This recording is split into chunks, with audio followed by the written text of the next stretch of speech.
decade or so, I have learned, as maybe you have too, that parenting has changed a lot since my own childhood.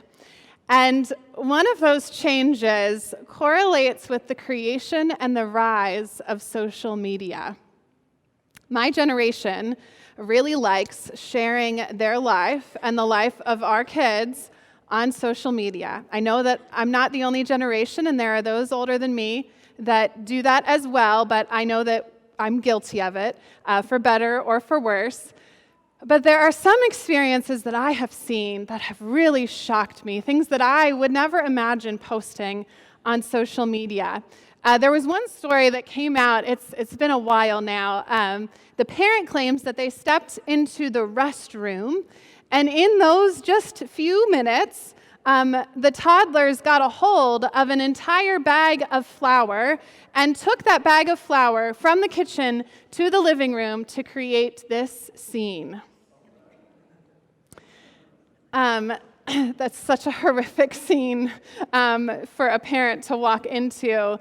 And this picture, is good to hold on to. It was actually a video that went viral at the time. So that's a snapshot from the video. It's one for the scrapbooks because it's one of those things that you will for sure laugh about much later. I don't know if the mom is laughing now, 10 years later, or not.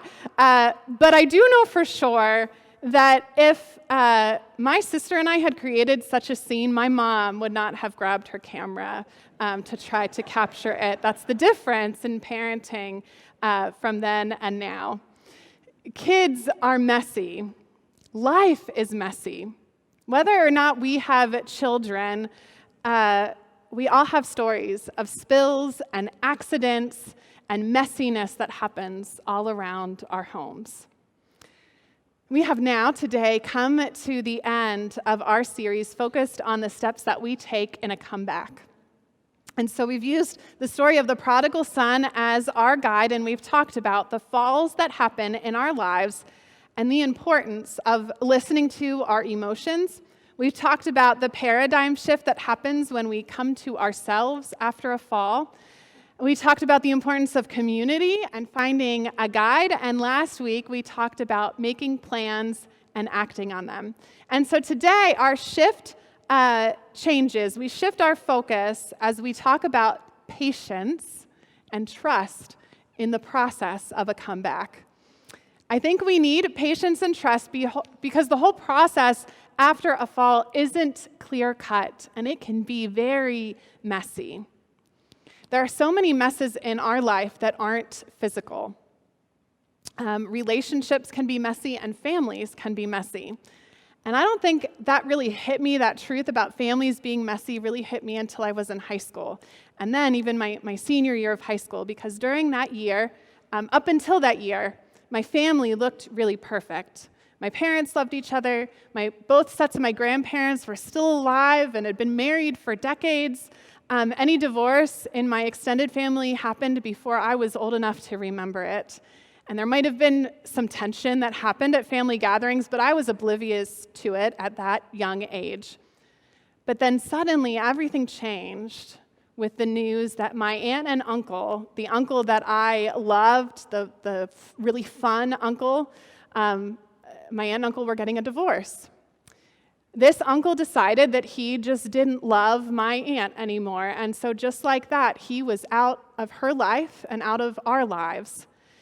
And his 3 kids and 2 grandkids who were to his first marriage before my aunt were also gone from our lives as well, people who were family to us. And so the family dynamic completely changed. I was completely heartbroken, and it was messy. Now, since that time, there has been more divorce in our family. There have been lies and arguments and disagreements galore, and we've had our fair share of conflict over politics and current events.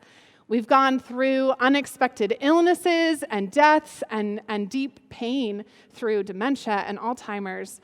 And I'm sure all of you can relate to all of those things. It's messy. Families can be messy and far from perfect. And the family of the prodigal son is also messy and far from perfect. And so I invite you to hear this story just one more time, and we're going to come to the first ending of it as we read it this time. Then Jesus said, "There was a man who had 2 sons.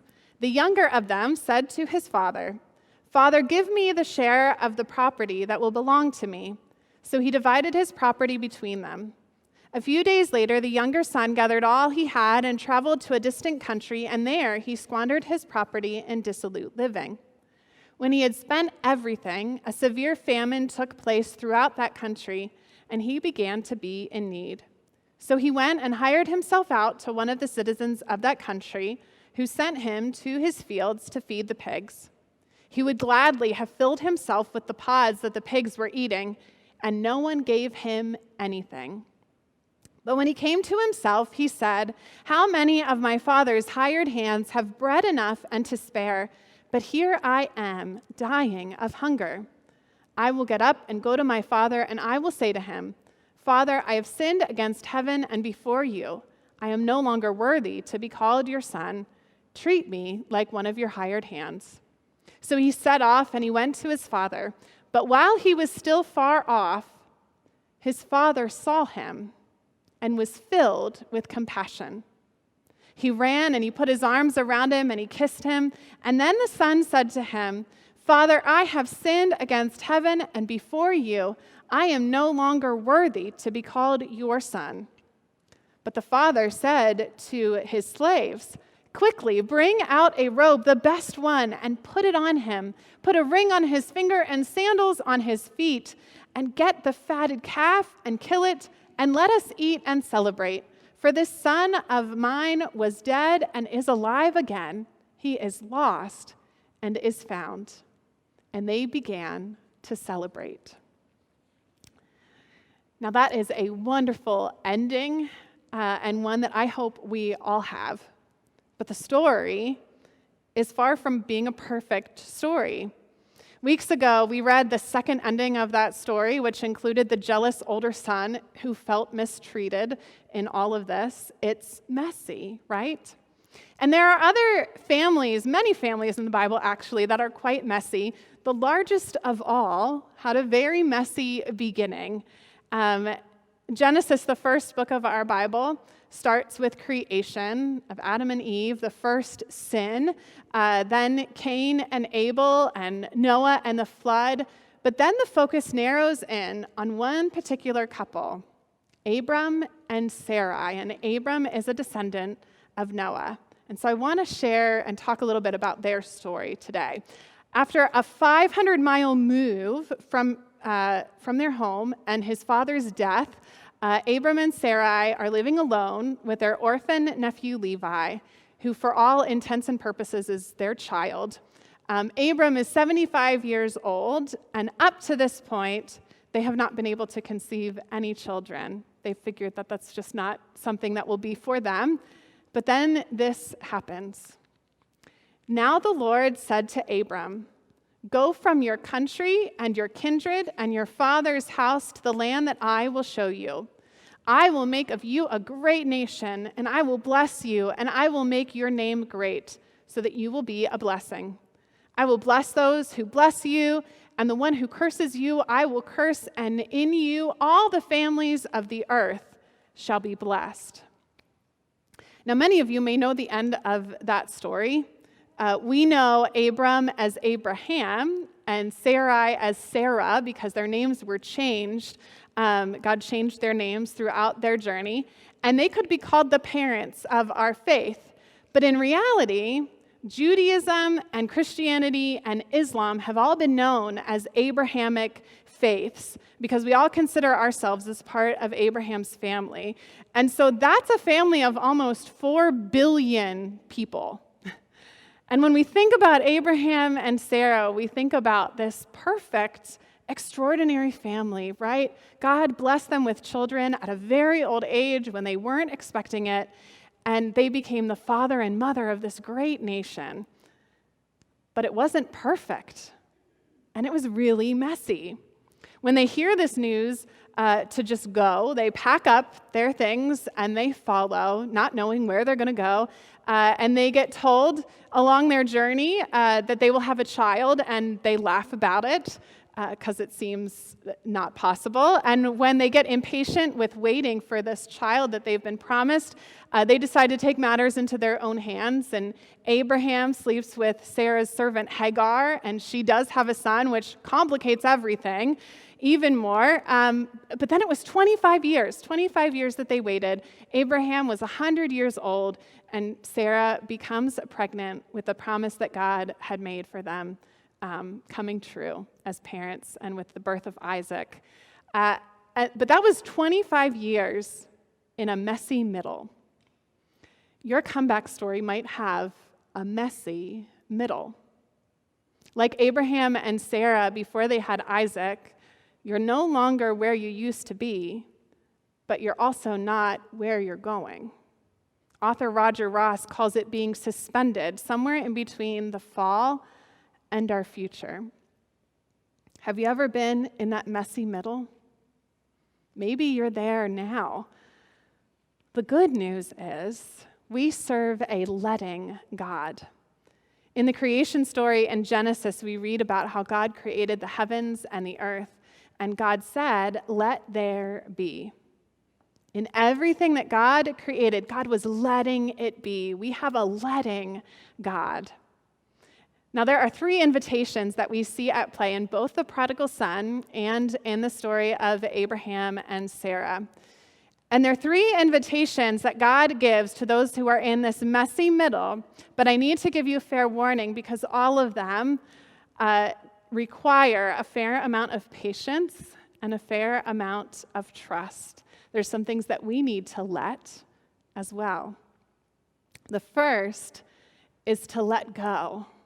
Let go of the past in trust. When a fall happens, really the only thing that we can do is let go. When my former uncle left our family, we had to let go because there was no other option. But it's painful because we can fear what's on the other side, right? Life is no longer the same, and it's not going to be the same ever again. The prodigal son had to let go in order to go home. He had to let go of his plans, his dream of living far away from home, right? Living this rich, extravagant life. He had to let all of that go. And he also had to let go of his place in his family. Before he came home, he thought that he would be begging for his father to hire him as one of his staff, if he would even do that, right? So he had to let go of who he used to be in their family. What do you need to let go of from your past? You know, we can cling so tightly to pain and regret and hurt and betrayal. But we're only hurting ourselves when we hold on to that.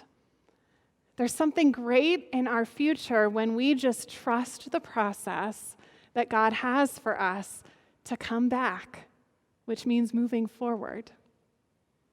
So God invites us to let go, and God also invites us to let be an unseen future in hope. You know, it's hard when we can't see the future. I remember when I was in college, I had a time in my life where I was very uncertain about my future and where I was going to go after those 4 years. And I remember just wishing that I could see a glimpse of my life 10 years after that time, 10 years down the road. But when I look back now, those 10 years included, it would have been, those 10 years would have been between seminary and having my first child. And I would not have been ready for that when I was in college to see that kind of future. I needed to just let it be. Abraham and Sarai needed to do the same. God told Abram to leave everything and to just go to the place that God would show him. I think it would have been nice if God had at least given them a map, right, of where to go. They had no idea. I don't know if I would have had that kind of trust. They didn't have a sense of how long it would take or how long they would stay, but they didn't have any of that. They didn't have anything to look into the future to see. They had to just let it be and to trust for what God was planning for their future that they could not see. We talked last week about making goals and acting on them, and it is good to have a plan and to have goals for the future. But as we also talked about last week, and as we have learned, sometimes we plan things and God laughs at those plans, right? Things sometimes happen that will force us to surrender our plans. We might plan, but God never invites us to have control. In a comeback, we have to trust the process and to trust that God will never leave our side as God leads us. It's called faith, right? So we need to let go, and we need to let be. And the third thing that God invites us to do is to let grow. Let grow God's work by love. So God promised Abram and Sarai that they would be blessed and be the parents of this great nation. And the promise didn't make any sense to them because they were so old. Can you imagine being 75? Some of you do imagine that because you're living it and being told that you're going to bear a child. It doesn't seem very possible. The promise didn't make any sense, but it was part of God's plan. And even though there were lots of messes in their journey and 25 years of waiting, they ultimately clung to the dream that God gave them, and they grew in the process. The falls that happen in your life are not God's fault. I want to make that clear. God isn't waiting by hoping that you will mess up so that God can teach you something through it, and God is not choosing who does and does not get struck down in a disaster. I wholeheartedly believe, though, that God does walk with us through the darkness of our life and helps us to grow and to learn more about God and ourselves through every mess that we experience and every difficult experience. And I think we're prone through those experiences to ask why, right? Why is this happening to me? And oftentimes there isn't an answer. Sometimes toddlers are just curious about what will happen if they open a bag of flour and throw it into the air. There is no why for them, and we're left to just clean up the mess, right? They're toddlers. They can't comprehend any of it, and we just need to clean up the mess. But God never leaves us, and God works through each and every situation, reminding us of God's love. So what would it take for you to have a little more patience? Or to trust that whatever process you're going through right now, God has got. It doesn't mean sitting idly by waiting for God to move. We need to take some actions as well, but it does mean trusting that God is there. And it means looking for those nudges that God might give us of God's presence and guidance along the way. God has got you. One of my favorite parts of this series has been the comeback stories of folks in our community. And so, as we end our series, we have one more comeback story today that comes from a longtime disciple of Linglestown life, Greg Allen. Many of you know Greg Allen. Some of you who are newer may have never seen him in person. If you want to meet him, he'll be cooking the hot dogs for our trunk or treat. But back in 2022, in March of 2022, Greg had a heart transplant. And Greg and Tracy Allen worship with us every Sunday online. I think it's this service, so they're probably watching right now. We can say hello to them watching. But in March of 2022, Greg had a heart transplant, and crazy enough, he and his two brothers have all had heart transplants at Hershey Medical Center. And so to thank all of the medical workers that journeyed with them and really saved their lives, they had a celebration about 2 years ago with everyone that cared for them at Hershey and their close friends and family. And for that celebration, the three of them created a video where they each told their story. And so with Greg's permission and invitation we are sharing his testimony, just a snippet of it, and only his as shared in that video. So take a look. What I wanted to do was to tell you what my day was like with the heart transplant. Friday afternoon, March 10th, I went to visit my Aunt Arlene. over an assisted living center. Unfortunately, it's the last time I saw her. She passed away this year. But before I left, she said, Greg, let's sit down and pray. And she prayed that I would get a new heart, prayed for many other things too. She was a great, godly woman. I get home, the phone rings. It's Buckeye. Buckeye is like the multi-list. We're going to use a little real estate lingo here. The multi-list for hearts. They have all the organs and such, and they're contacted by the hospitals, etc.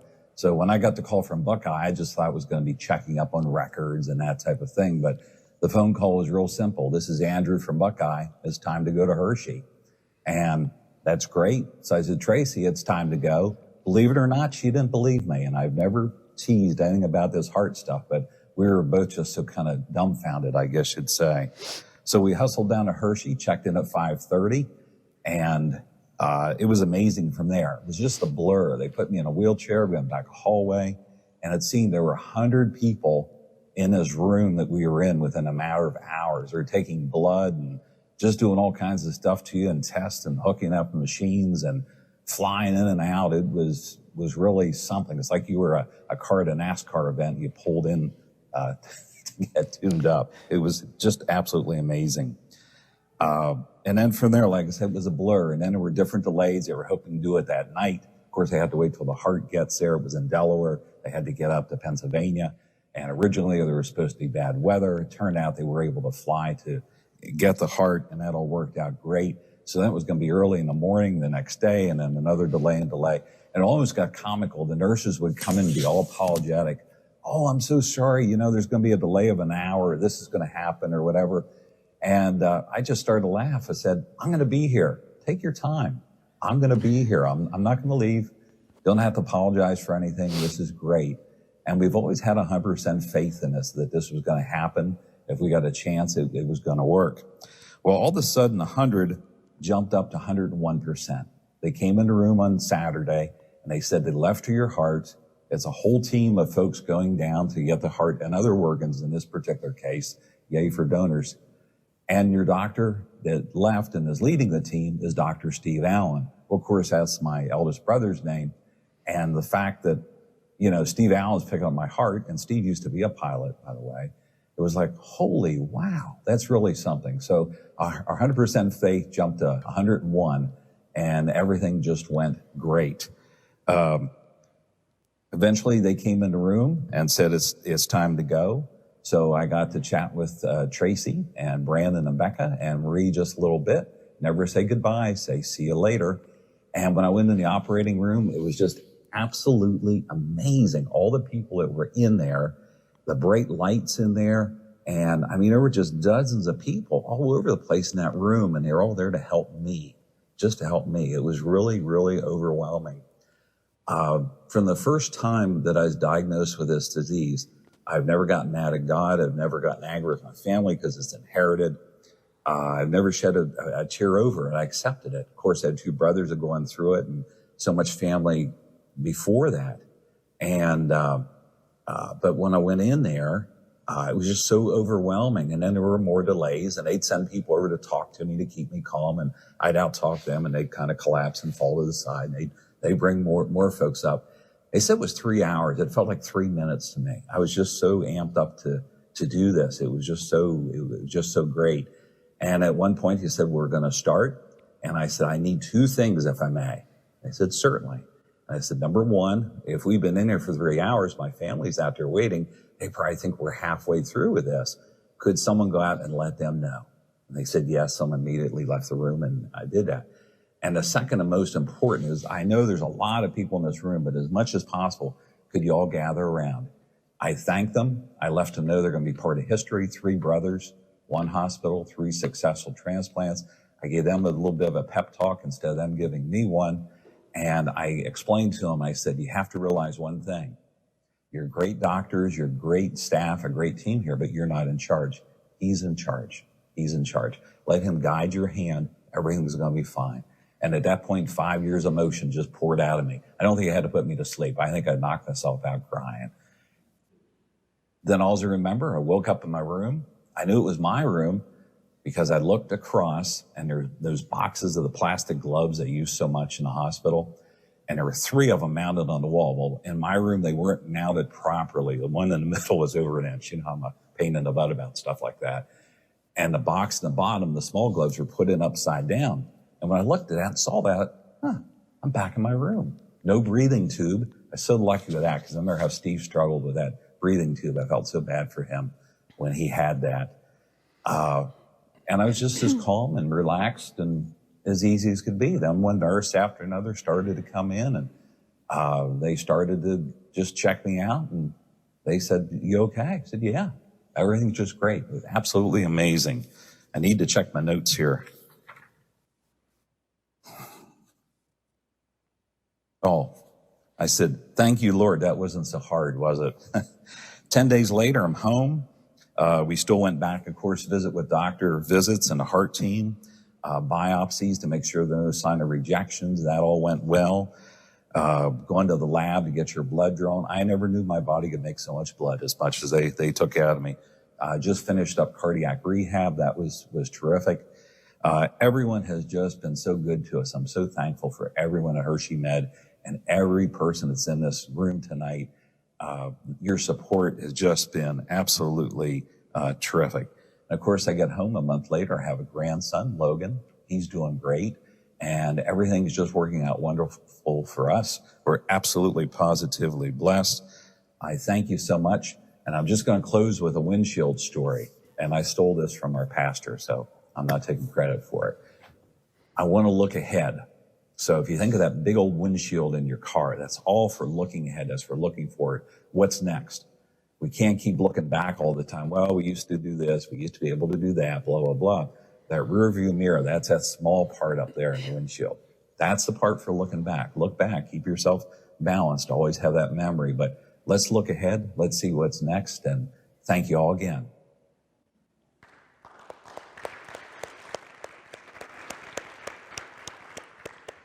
Thank you, Greg, for sharing your story with us.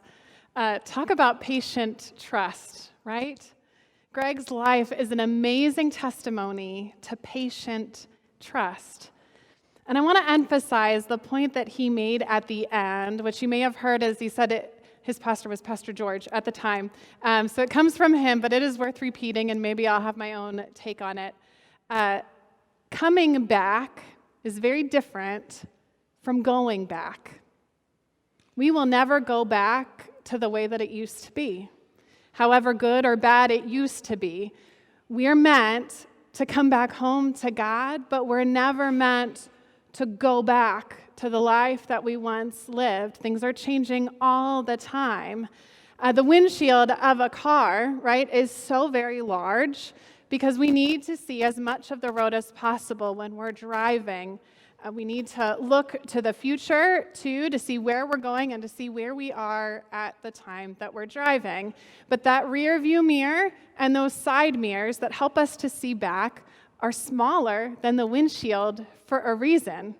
They keep you maybe from making a mistake or from getting in an accident, but if you look at them too much without looking forward, you're going to get in an accident, right? Friends, we can't go back. And that is a hard truth to follow. And I think it's a hard truth to follow because we like talking about how it used to be. And I am as nostalgic as anyone. I've heard of the way that it used to be here. I've heard of the times when this place was packed with people, and there were 3 services that filled the entire sanctuary before this FLC was even built. I've heard about Sunday school classes that filled our upstairs hallway and youth gatherings that were mixed with excited teens filled to the brim. The way it used to be was so good. But friends, if we keep talking about the way that it used to be, we will miss out on all the good that God is doing right now. And there is so much good that God is doing right now. We are in the midst of an amazing comeback. And it's not going to be how it used to be. It won't be how it used to be. It can't. but it will be good and it will exceed our expectations. It's filled with monthly dinner churches and worshiping with our community in new and innovative ways. It's filled with new events like our trunk or treat and traditional events like our Easter egg scramble that gather kids and their families together in community and generosity and fun. And there are still kids who gather here on Sunday mornings in 3 different places to be cared for by amazing volunteers who share about the love of God. And there are also still teens who gather here on Sunday nights with amazing volunteers who create a safe environment for those challenging years. My kids are a part of that ministry on Sunday mornings, and my son can tell me what happened in Sunday school each time we come home, telling me the stories that I learned as a kid, and that is good and exciting that our kids are sharing with us about their own faith.